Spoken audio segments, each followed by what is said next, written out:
Hevseruka şandeya danûstandinan aba Kuroşilatê Sûriyê Foza Yusuf tevlî bernameya taybet a televizyona me bû. Hevdîtina nehê tîrmehê ya li gel hikûmeta veguhesa a Sûriyê nirxand. Foza Yusuf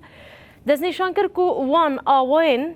hev kordîneya hev beş a rêbazên çareseriyê girtine dest û tê de dibêje ya xuya kir ku hikûmeta veguhesa Sûriyê hevbeşiyekê gûrî xwe dixwaze yanî hevbeşiyekê navendî dixwaze.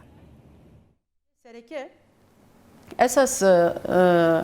ev mesele yani demc ya gotin yani behev girti yani hev girtin yani ji behev kar kirin yani dedi eve yani ali yani hat ser zaman yani em çava bikin jbo veya peş bikeve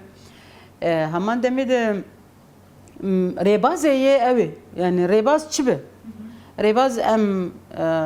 yani bigişti em ve meseleye bigirindest yani ji ber ku hin birastî veya jî pir hat gotin yani hin jî di nav tarafên Sûrî de gerîbûyîn heye hin jî bihev nebawerî heye yani ev encama yani ev krîza ya sala ya berdewam kir ji bo jî ev bêbaweriya ya heye yani jî bo ku em bawerî xurt bikin ev ezme thika bi Erebî dibêjin ya yani ji bo ku rabim pêwîst e taraf çawa nêz bibin mesela serbeya jî em bêjin nîqaş hatin kirin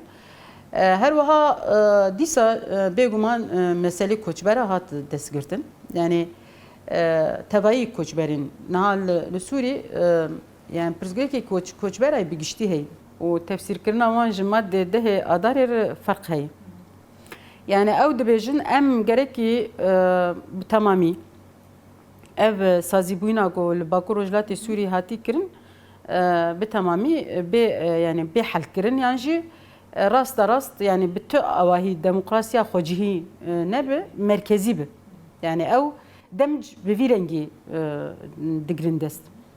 niha aliyê me de jî em dibêjin em yani gotina demc newateya ku em xwe hel bikin newateya ku em saziyê xwe ji holê rakin newateya ku na em dibêjin tecrübeyekî 12-13 sal li vê derê çêbûye tecrübeyekî demokratîk e û ev ya wê hêzekî mezin bide Sûrî tevayî yani Sûriyayê û pêwîst e ev saziyana em hiqûqa wê bawayekî demokratîk bi dewletê çêkin ne ku em vana ji holê rakin yan jî ne ku em vana bi temamî demokrasiya wê ya xwecihî em yani ji holê rakin di vê derbarê de yani tiştê ku me dît destgirtina wan gelekî navendî navendîbûyîn hişt got behs têk biçe navendîbûyîn hişt got dewletê rojhilata navîn hemû binerin yani hûn dibînin wekî kevirê domîno her rojê yek